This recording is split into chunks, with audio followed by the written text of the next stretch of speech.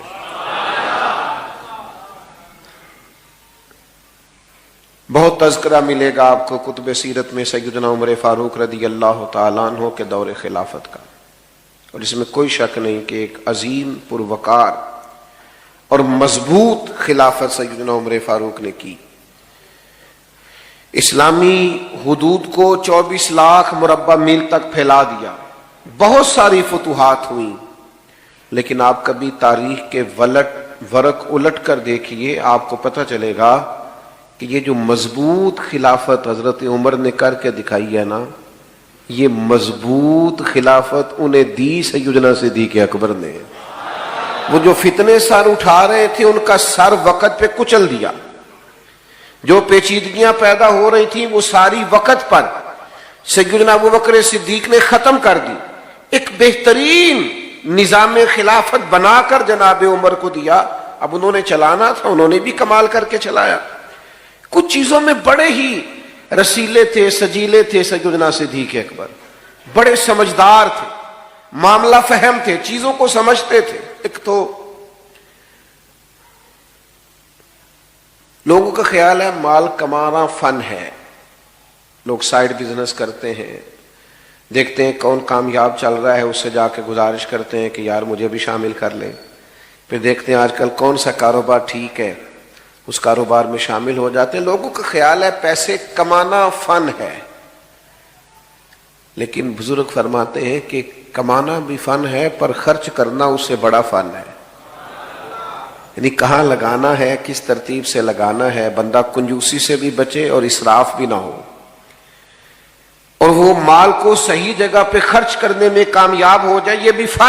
اور یہ بھی یاد رکھیے گا کہ آپ نے محنت سے کمایا ہے، آپ کے پاس حلال کا ہے، جائز ہے، ایک ایک روپیہ جائز ہے، پھر بھی مالک آپ نہیں،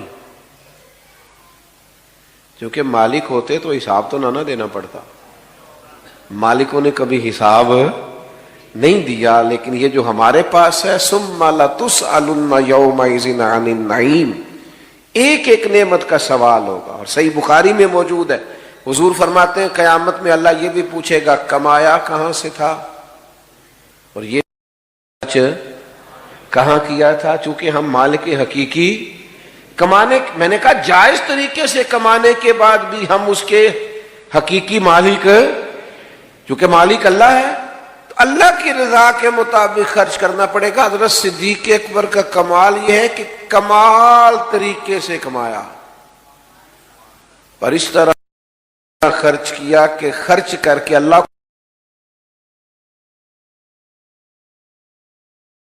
کو بھی راضی کر لیا، اللہ کے رسول کو بھی راضی کر لیا۔ یہ بڑا کمال ہے۔ یہاں علماء تشریف فرما ہے، حضور کی خدمت میں ایک صحابی نے کہا تھا میں سارا ہی اللہ کی راہ میں مال خرچ کرنا چاہتا ہوں، تو نبی کریم نے منع کر دیا، میرے بچے کسی اور کی طرف دیکھتے رہے، سارا مال اللہ کے راستے میں خرچ کرنے سے منع۔ حضرت ثابت بن قیس نے بھی کہا تو حضور نے منع کیا، حضرت کعب بن مالک نے بھی توبہ قبول ہونے پہ کہا تو حضور نے منع فرمایا، حضرت ابو لبابہ نے توبہ قبول ہونے پہ عرض کی حضور سارا خرچ کرنا ہے۔ چلیں جن کا مطالعہ زیادہ ہے وہ شاید کچھ اور نام بھی پیش کر سکیں، نبی کریم صلی اللہ تعالی علیہ وسلم نے کل مال، ایک موقع پہ حضرت سعد بن نبی وقاص نے بھی کہا تو فرمایا چوتھا حصہ دو، باقی اپنے بچوں کے لیے چھوڑ دو، وہ بعد میں کسی کے سامنے ہاتھ پھیلائیں تو یہ درست نہیں ہے۔ حضور سارا قبول نہیں فرماتے، منع فرما دیتے، قربان جائیں، یہ صدیق اکبر ہے، یہ اس طرح سے سارا لائے ہیں کہ کپڑے بھی اتار کے لے آئے، یہ سارا ہی لے آئے۔ باقیوں کے لیے قاعدہ یہ تھا کہ آپ چوتھا حصہ لائیے، 3 حصے گھر میں رکھیے، سارا نہ لائیے، قبول نہیں کیا جائے گا۔ لیکن یہ صدیق اکبر ہیں، لائے بھی سارا ہے، قبول بھی سارا ہی ہو گیا ہے۔ لٹایا راہ حق میں گھر کئی بار، 1-2 بار نہیں، لٹایا راہ حق میں گھر کئی بار، اس محبت سے کہ لٹ لٹ کر حسن گھر بن گیا صدیق اکبر کا۔ کئی ہزار دینار تھے گھر میں پڑے ہوئے، اور ہجرت کے لیے حضور کے ساتھ جانا ہے، تو ذرا انتظام کرنا دیکھیے۔ اپنے بیٹے سے کہا کہ سارا دن کفار کی باتوں پر نظر رکھنا، شام میں غار ثور میں آ کے بتانا۔ یہ انتظامات دیکھیے، یہ ہجرت ہو رہی ہے، یہ بظاہر ایمرجنسی ہے، یہ مشکل حالات ہیں۔ اس طرح کی مشکلات میں، اس طرح کی ایمرجنسی میں اس طرح کے انتظامات نہیں ہوتے۔ بیٹے سے کہا سارا دن خبر رکھنا اور رات کو آ کے غور ثور میں اطلاع دینا۔ غلام سے کہا کہ سارا دن بکریاں سائیڈوں پہ چرانا، شام ہو جائے تو ذرا غار کے قریب لے آنا، حضور کو تازہ دودھ ملنا چاہیے۔ بیٹی سے کہا کہ بیٹا شام ہو جائے، حاجی نا وہ چلے جاتے ہیں، کئی انتظامات کرتے ہیں، صبح 2-3 پانی کی بوتلیں ساتھ لیں اور ذرا جلدی جلدی گئے دھوپ نکلنے سے پہلے، اور جب غار ثور سے واپس آتے ہیں تو پھر وہ اپنی کرامات بھی سناتے ہیں کہ میں پہنچ گیا اور میں اتنے منٹ میں گیا اور میں اتنی جلدی۔ چلے اچھی بات ہے، آپ سنائیے، کوئی حرج نہیں۔ حالانکہ اب رستے بھی بن گئے اور رستے میں 2-4 جگہ سستانے کا بندوبست بھی ہے، کھانے پینے کا انتظام بھی ہے، آپ جا بھی رہے ہیں، آ بھی رہے ہیں۔ اس خاتون کا اندازہ کرتے ہیں جو رات کو جاتی تھی، لوگ سو جاتے جاتی تھی، اور اس طرح جاتی تھی کہ رستہ بھی نہیں تھا۔ حضرت اسماء بنت ابی بکر صدیق، والد کا حکم ہے کہ تازہ کھانا محبوب کو پہنچانا ہے۔ یہ بندوبست دیکھیے، کئی ہزار دینار گھر میں موجود تھے جب ہجرت کے لیے جا رہے، وہ سارے ساتھ لے لیے۔ لٹایا راہ حق میں گھر کئی بار، وہ سارے لے لیے۔ اور والد نابینا ہے، جناب اسماء سے کہا کہ چھوٹے چھوٹے روڑے ڈال کے اوپر اس کے بوریا ڈال دینا، اور اگر والد پوچھے زیادہ پیسے تو نہیں لے گئے تو ان کا ہاتھ لگوا دینا، انہیں محسوس ہو کہ رقم یہی ہے۔ گھر کیا چھوڑ کے آئے ہو؟ تو جواب تو یہ تھا نا کہ سارا لے آیا ہوں، لیکن حضرت صدیق اکبر صوفی ہے نا، عرض کرنے لگے حضور گھر اللہ چھوڑ آیا ہوں، اللہ کا رسول چھوڑ آیا ہوں، بھرا ہوا ہے گھر میرا، بھرا ہوا گھر، اللہ اور اس کا رسول موجود ہے، رب رسول کا نام ہمارے پاس موجود ہے۔ تو یہ دیکھیے، خرچ کرنا بھی ایک کمال ہے، یعنی آپ خرچ کر کے اللہ کی رضا حاصل کر رہے ہیں۔ پھر ان کی زندگی کا ایک اہم پہلو ہے اللہ کی مخلوق سے محبت کرنا۔ غریب سیانے نہیں ہوتے، چونکہ عقل مند ہونے کے لیے بھی پیسوں کی ضرورت ہے۔ ہمارے پنجابی میں ایک مثال ہے کہ جی گھر دانے وہ کملے بھی سیانے، یعنی کہ جس کے جیب میں پیسے ہوں وہ باولا بھی ہو نا تو وہ سیانا ہی ہوتا ہے۔ اور آپ مالدار آدمی، مفتی بھی وہ خود ہی ہوتا ہے، لیکچرار بھی ہوتا ہے، وہ آپ کو بہت ساری نصیحتیں کرتا ہے، آپ سن رہے ہوتے ہیں۔ اس کی خوبی کیا ہے؟ اس کے پاس ہے تو وہ دیتا ہے۔ وہ تو کئی مالدار تو اللہ ماشاءاللہ ایسے ہوتے ہیں، وہ مشورے دے دے کے پریشان کر دیتے ہیں، اتنے زیادہ مشورے۔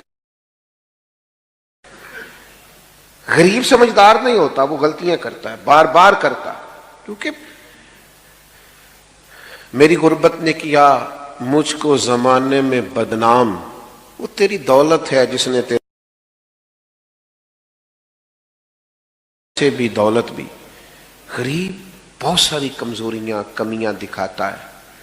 حضرت عبداللہ ابن مسعود، غالباً حضرت ابو مسعود انصاری رضی اللہ تعالیٰ عنہ سے آدھی ہیں، انہوں نے عرض کیا تھا حضور میں اپنے غلام کو کتنا کو معاف کروں ایک دن میں؟ تو محبوب نے فرمایا 70 دفعہ تو معاف کرنا چاہیے ایک دن میں۔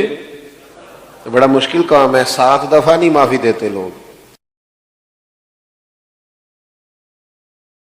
یہ کہ مخلوق سے پیار، اللہ کے بندوں سے محبت، یعنی انہیں پتا چلا کہ حضرت بلال حبشی رضی اللہ تعالیٰ عنہ کو تکلیف دی جا رہی،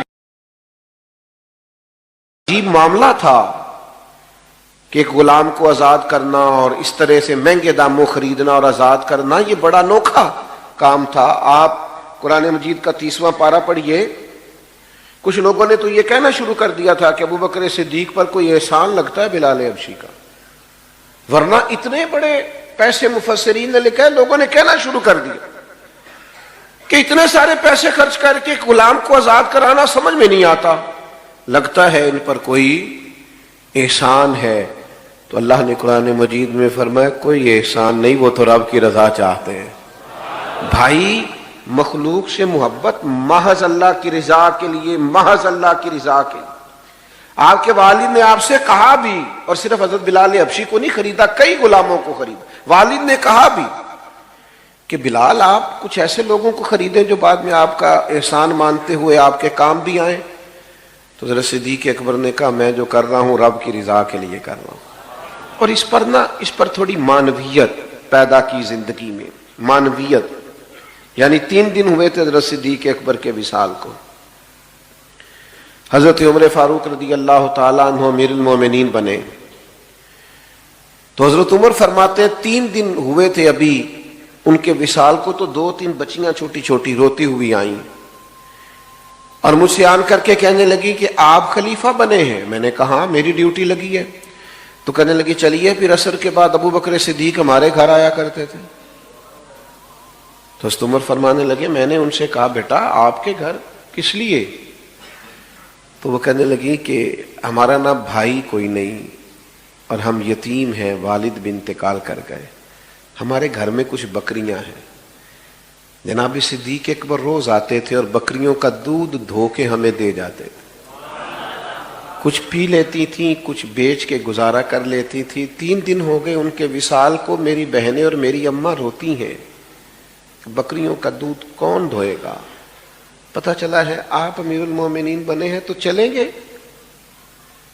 تو حضرت عمر فاروق اٹھے اور داڑھی مبارک پر آنسوں کے قطرے گرنے لگے، فرمانے لگے بیٹا مجھے تمہارے گھر کا نہیں پتا، تم آگے آگے چلو میں پیچھے پیچھے چلتا ہوں۔ ابھی گلی سے گزر ہی رہے تھے کہ ایک صحابی ملے، کہا امیر المومنین کہاں جا رہے ہیں روتے ہوئے؟ تو جناب سیدنا عمر فرمانے لگے یار یہ ابو بکر صدیق میرے لیے رستہ ہی بڑا مشکل کر گئے، کتنا مشکل رستہ بنا گئے، جگر راہ وفا میں نقش ایسے چھوڑ آیا ہوں کہ جس منزل دیکھیے نا کس ترتیب سے مخلوق خدا کا پیار ہے کہ خاتون ہے اور گھر میں کام کاج کرنے والا کوئی نہیں، اور امیر المومنین جا کے جھاڑو دے رہے ہیں کسی کے گھر میں۔ لوگوں کو آج ملتا ہی نہیں کہ بھلا ہم خدمت کریں تو کہاں سے شروع کریں، وہ جھاڑو دے رہے ہیں، برتن دھو رہے ہیں، پانی بھر کے لا رہے ہیں، خدمت کر رہے ہیں۔ او بھائیو ان لوگوں سے رستے پوچھو، اپنے لیے اہداف کا تعین کرو۔ یہ کشادہ رستے دے رہے ہیں، غیر مبہم اور واضح رستے دے رہے ہیں، ہمیں بتا رہے ہیں کہ اس طرح کر کے آنا اللہ راضی ہو جائے گا، یہ رستہ ہے اس کے قرب کے پانے کا۔ لیکن اگر مزاج اس طرح کا ہوگا تو پھر بات آگے بڑھے گی۔ اگر طبیعت اس طرح کی ہو، کچھ لوگ ایسے ہوتے ہیں جو نیکی اور تقوی کا مزاج بنا لیتے ہیں، وہ کبھی کبھی نیکی نہیں کرتے، نیکی ان کے مزاج کا حصہ ہوتی ہے اور بڑی سہولت سے ان سے نیکی ہوتی ہے، وہ مزاج کے نیک ہوتے ہیں۔ ہمارے ہاں تو لوگ خود ہی طے کر لیتے ہیں جی نہیں میں دنیا دار ہوں۔ حضرت میں کیسے آپ کو بتاؤں، ہم دنیا دار لوگ ہیں۔ تو میں نے کہا دین میں تو کوئی دنیا داری نہیں، رزق حلال کمانا تو دین ہے۔ سچا تاجر تو قیامت کے دن نبیوں کے ساتھ ہوگا۔ آپ نے کس کو دنیا بنا لیا ہے؟ ہاں آپ بددیانتی نہ کیجیے، یہ دنیا داری ہے، جھوٹ نہ بولیے، یہ دنیا داری ہے، دھوکہ نہ دیجیے۔ یہ وہ چیزیں ہیں جو دنیا داری کے عرف میں آج کل غلط طریقہ اختیار کر کے کسی چیز کا حصول کرنا، یہ تو دنیا داری ہے۔ لیکن آپ سراپا نیکی بنیے، مزاج نیکی والا ہو، طبیعت نیکی والی ہو۔ نیکیاں تو ہر روز انسان کے پاس موجود ہوتی ہیں، دین نے تو ہر وقت خیر کرنے کا کہا ہے، نیکیوں میں ایک دوسرے سے سبقت لے جانے کا کہا ہے۔ مزاج نیکی کا ہو، طبیعت نیکی کی ہو، ارادہ نیکی کا ہو، حسن نیت کے ساتھ انسان آگے بڑھنا چاہتا ہو تو اس لیکن اگر ارادہ نہیں ہے، تو پھر ٹھیک ہے، لوگوں نے بعض نیکیاں بعض چیزیں اپنے حساب سے طے کر لی ہیں، وہ اپنے حساب سے نیکی کرتے رہتے ہیں، اپنی ترتیب کے حساب سے چلتے ہیں، ٹھیک ہے، آپ کیجئے اس کام کو، کوئی منع نہیں کرتا۔ اور بعض ایسی چیزوں کو بھی لوگ نیکی بناتے ہیں جس کو ترجیحاً بعد میں ہونا چاہیے تھا، اور ترجیح فرائض کو واجبات کو دینا چاہیے تھی۔ اپنے حساب سے لوگ نیکیوں کو طے کرتے ہیں، لیکن جن کا مزاج پرہیزگاری والا ہونا، یعنی حضور نے فرمایا، یہ دیکھیے گا ذرا، فرمایا جنازے میں شرکت کس کس نے کی ہے؟ تو حضرت صدیق اکبر عرض کرنے لگے، حضور آپ نے پوچھا ہے تو بتا دیتا ہوں، میں آج جنازے میں گیا تھا۔ بھئی آج مسکین کو کھانا کس کس نے کھلایا؟ یا رسول اللہ یہ توفیق بھی اللہ نے مجھے عطا کی ہے۔ حضور نے پوچھا آج نفلی روزہ کس کس نے رکھا ہے؟ تو حضرت صدیق اکبر عرض کرنے لگے، حضور آپ کے غلام کو اللہ نے توفیق عطا فرمائی۔ آپ بات کو سمجھیں، اس کے لیے وہ بہت سارے لوگ کہتے ہیں میں نیک بننا چاہتا ہوں، تو میں کہتا ہوں کہ یہ تو اللہ نے آپ کی فطرت میں رکھ دیا، نیکی کیا ہے؟ مجھے بتائیے، نماز فرض ہے، اس کے لیے پی ایچ ڈی کرنے کی ضرورت ہے؟ سب کو پتہ ہے فرض ہے۔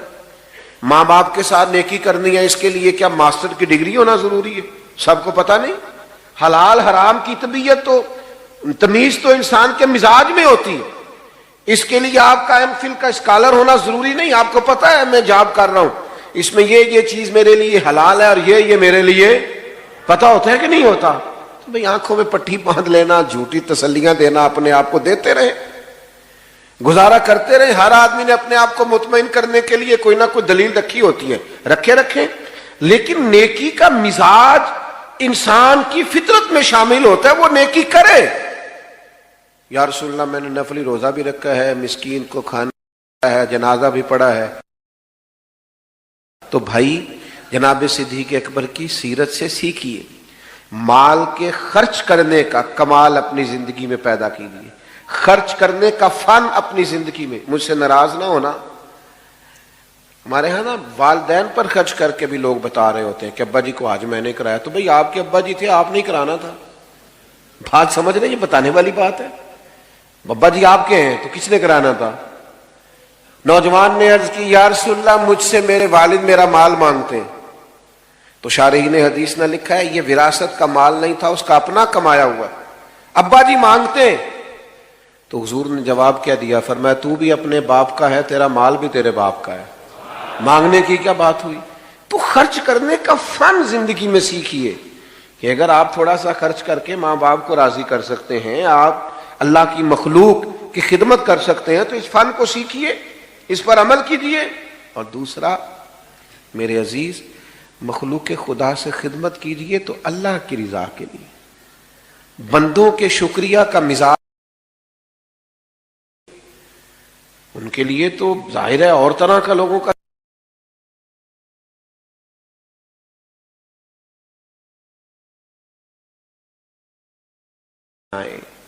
آپ گندے ہوئے ہوں، آپ کی طبیعت ہو، یعنی جو نیکی بھی آپ کو ملے، نبی کریم علیہ السلام نے فرمایا تم نے نیکی کو حقیر نہیں سمجھنا، کچھ نہ ہو سکے تو اپنے بھائی سے مسکرا کے بات ہی کر لینا، اللہ صدقے کا ثواب عطا کر دے گا۔ نیکیاں اکٹھی کرتے رہو تو صحابہ کی زندگیاں کشادہ رستوں کا پتہ دیتی ہیں، صاف ستھرے رستوں کا تعین ہے۔ یہ جو لوگ کہتے ہیں نا کہ ہم کدھر جائیں اور کس طرح چلیں، تو بھائی ادھر آؤ اور اس طرح چلو، جو رستہ ان لوگوں کا ہے، تیرے غلاموں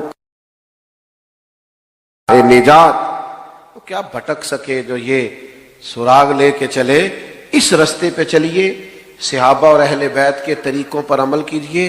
اور ایک بات ہمیشہ اپنے ذہن میں رکھیے کہ ہمیں ان سے سیکھنا ہے، ان کی ڈگریاں نہیں چیک کرنی۔ نہیں سمجھ آئی مسئلے کی؟ ٹیچر آیا نا کلاس میں پڑھانے کے لیے، بات ختم کرنے لگا تھا تو ایک بات ذہن میں آ گئی، میں نے کہا کر دوں۔ ٹیچر آئے نا، چلیں آپ سمجھ لیں کہ فرسٹ ایئر کی کلاس بیٹھی تھی، تو ٹیچر نے آ کے کہا اردو کی کتابیں نکالیے۔ تو اردو کے ٹیچر آئے تو اب ایک صاحب اٹھ کے پوچھیں ان سے کہ سر آپ پڑھانے کے لیے آئے ہیں تو آپ ایم اے اردو ہیں، اور اگر آپ ایم اے ہیں تو پھر آپ یہ بتائیے کہ ایم فل کیا ہوا ہے آپ نے، اور اگر آپ نے ایم فل کیا ہوا ہے تو یہ بتائیے آپ میرٹ پہ ہیں کہ سفارش؟ میرا خیال ہے ٹیچر ہاتھ باندھ کے سوالوں کے جواب دے گا۔ دے گا؟ وہ کہے گا تو نکلنا کلاس سے پہلے باہر۔ اللہ کے بندے یہ مجھ سے پرنسپل سوال کرے تیرا حق نہیں بنتا، بات کی سمجھ آ رہی ہے؟ یہ تیرا حق، یہ مجھ سے پرنسپل پوچھے گا تو کون ہے؟ تو شاگرد ہے؟ یہ پرنسپل سوال کرے تیرا حق نہیں بنتا، بات کی سمجھ آ رہی ہے؟ یہ تیرا حق، یہ مجھ سے پرنسپل پوچھے گا تو کون ہے؟ تو شاگرد۔ کشادہ رہیں گے، اللہ تعالیٰ توفیق عمل عطا کرے۔ آخر دعوانا الحمدللہ۔ آپ دعا کریں۔ اللہم صلی علی سیدنا و مولانا محمد معدن الجود والکرم وآلہ وبارک وسلم۔ اللہ ہماری حاضری قبول فرما۔ جناب سیدنا صدیق میں غلاموں کا نذرانہ قبول فرما، ان کے رستوں ان کے طریقوں پر چلنے کی توفیق عطا فرما، ہمارے گناہوں کو معاف فرما، ہماری غلطیوں سے درگزر فرما، علم نافع عمل صالح کی توفیق عطا فرما، سجدوں کا ذوق، عبادتوں کا شوق، اپنی یاد کی توفیق عطا فرما۔ اللہ کریم بیماروں کو شفا عطا فرما، مقروضوں کو بار قرض سے رہائی نصیب فرما، تنگ دستوں کے رزق میں وسعت فرما، امت کے حق میں رحمت والے فیصلے فرما، عالم اسلام کی مدد فرما۔ جن دوستوں نے اس بزم حسن کو سجایا، جو تشریف لائے، سب کو برکات عطا فرما۔ رب اغفر وارحم وانت خیر الراحمین۔